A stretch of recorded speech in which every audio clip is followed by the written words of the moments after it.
Thanks very much. Before I start, I'd like to acknowledge the traditional owners on whose country we're meeting today.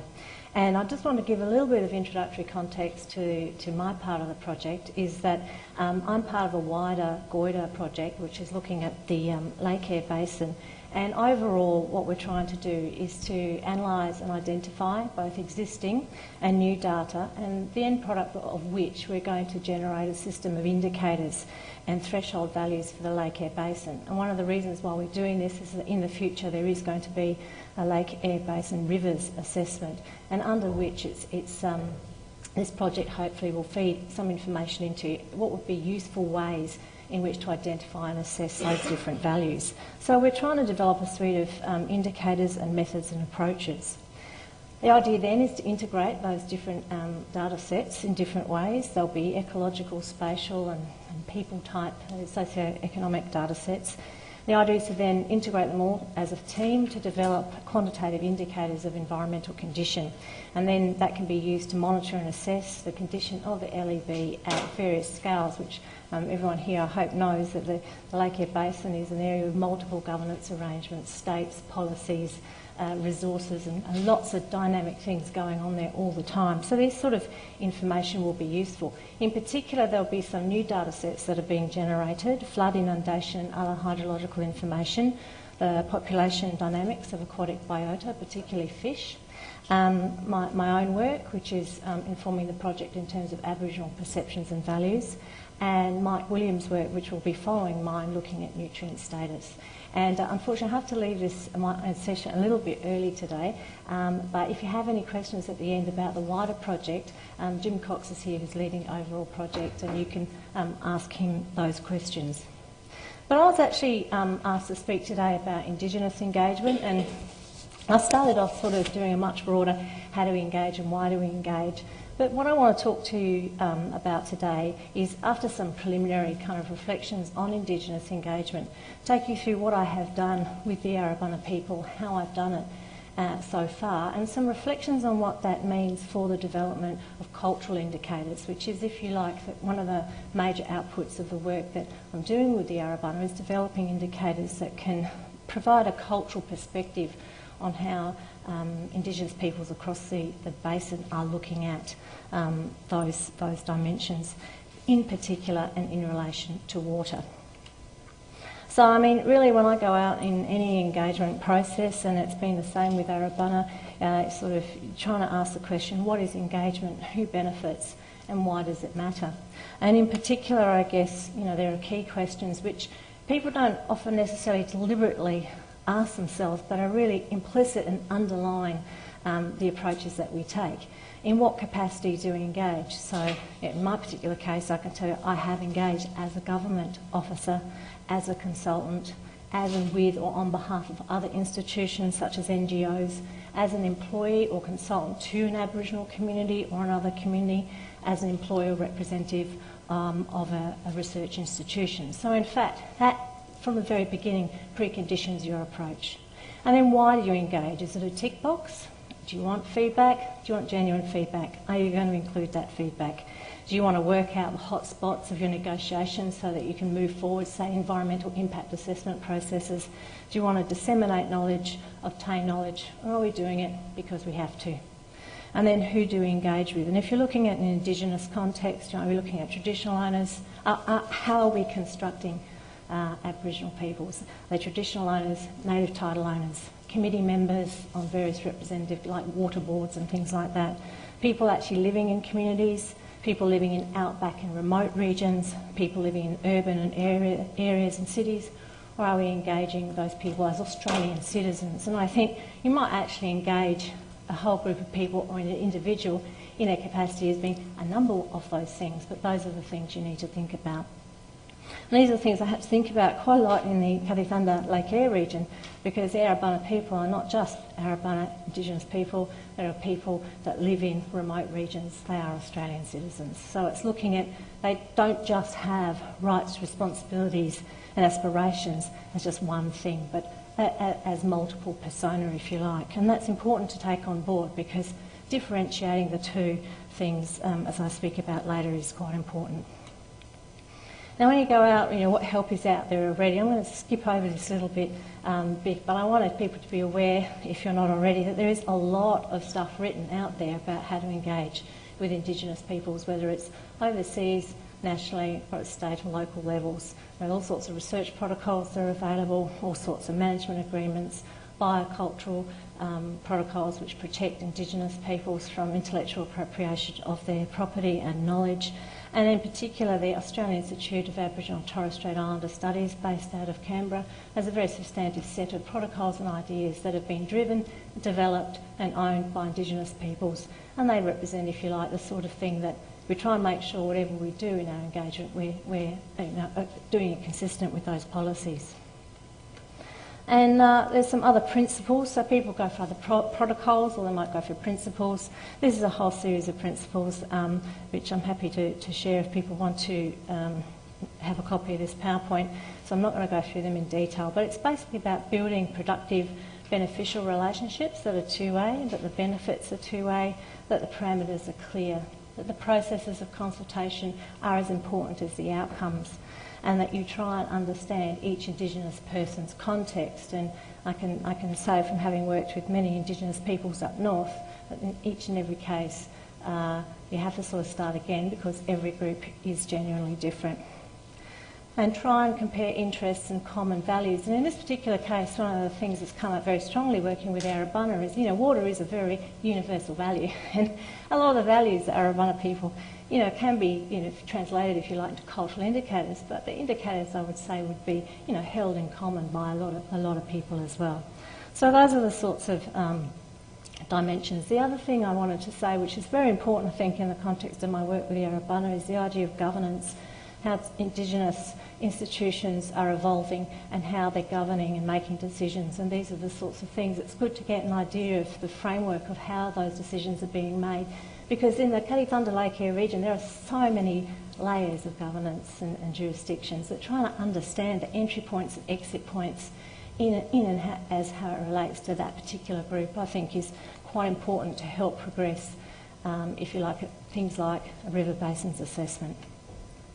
Well, one of the things that's really struck me with working with the Arabana is this idea of shifting sands. And what I mean by that is that, for many years you didn't have to consult with Aboriginal peoples. And then 1992 happened and we had the Mabo decision, and suddenly every government and all sorts of groups had to consult. They had to consult because they had to. Not because they wanted to, but because that was a responsibility under the Acts. But we're shifting very much now to a lot of Aboriginal peoples now have very valuable resources that have been returned to them. There is a lot of community-based management. There's a lot of Indigenous assertion of rights and responsibilities. Indigenous peoples are now a very powerful actor in and of their own right, outside of being a tick box that you need to consult with. And so I think there's a shifting sand here where now people don't just have to consult, they actually want to consult.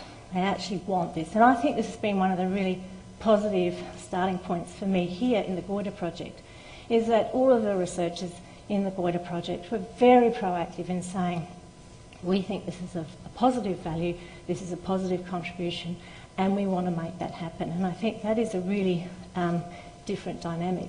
An additional dynamic to what I'm thinking of as a shifting sand in the continuum of consultation is that, in fact, Aboriginal peoples are also doing the opposite. They're coming to us and consulting us and saying, okay, we're going to set this stuff up on our country, we would like some expertise and help. And that shifts the power balance a bit because it puts the Indigenous people in the driving seat of that consultation in their own lands, on their own country, making those decisions. So those are some of the dynamics that I've seen have changed quite a lot since 1992. So what does this mean basically for the management of water in the Kaditunda Lake Eyre region? And one of the things, so I've been working with the Arabana. Now the Arabana I guess was chosen partly because that's the group that I've worked with. Of course the Arabana people are not the only people of the Lake Eyre Kaditunda region. I want to make that clear up front. There are many, many peoples, and I guess part of the idea of the process in this project is to then build on what we've done here to try and apply it to engaging other Aboriginal peoples in all the states of the Lake Eyre region to try and get this sort of sense of cultural indicators developed. So you can see here, this is where the Arabana people of the country, it's an indicative, this is of their native title area, right in the middle, and right now Arabana people tend to live in Darwin, Port Augusta, Alice Springs, Unadilla, Cooper Pedy, Maree, Adelaide, a few scattered here and there. But these are actually, not all Arabana live in Arabana country, and that's another important thing to understand in the engagement process, because I've had to make sure that in developing the Cultural Indicators Project, I'm actually consulting with people from Darwin down to Adelaide and everywhere in between. And this is, has its own challenges. So some of the issues here, just in terms of working out how to go about effectively consulting and working with the Arabana, is there's a whole suite of issues here which, again, I'm not going to go through because they will be woven into the rest of the talk. But fundamentally, it's very important to say, this is what the project is, this is the parameters of the project, this is what I'm offering, this is what I want out of it, and to be very cognisant of, in this case, geographical location, because the Arabana are living in so many different areas, making sure that, consulting with the different bodies of leadership. For example, the political leadership, if you like, is based in Port Augusta. The familial, spiritual kind of relationship, those people are based in Alice Springs and Darwin, and the day-to-day management sort of leadership is based in Maree and in Finnis Springs. So it's trying to understand the different loci of leadership, to bring those things together to get some ideas about cultural indicators. But fundamentally, it's about, I've taken the approach of trying to develop the project as very much a collaboration with the Arabana, and in this sort of, I've conceptualised it in this way. So, right from the very beginning, I said, here's the project, this is what I've been invited to do, and I want you to be a co-partner in the development of that Cultural Indicators project. And as part of that, I've employed some Arabana people to actually go out and do some research work and to develop information and document values about various water sites that, I'm not going to get to, but I know that they can. So what we've done is convene a series of meetings, operationalised either through the AGM or the Executive Director Board meetings, and then a number of interim meetings in between. There's an ancillary project going on at the moment as well for the Mound Springs, which is funded by Doona, and they've employed one of the Arabana men to do that job, and so that's also a water project. But in the Goyder project, we're not looking at Mound Springs, we're looking at water holes and rivers. So it's been quite interesting trying to get a grip on what water means for the Arabana when the Mound Springs are such a dominant kind of water value, and bringing those two things together. We've had one on-country field trip, and we'll have another one coming up in April. And the first country field trip was very much about me going up there, working with the Arabana, getting them used to the idea of the project, getting them doing some of the research work, doing some research training, and basically saying, okay, now it's in your hands to develop some of this information and collect it.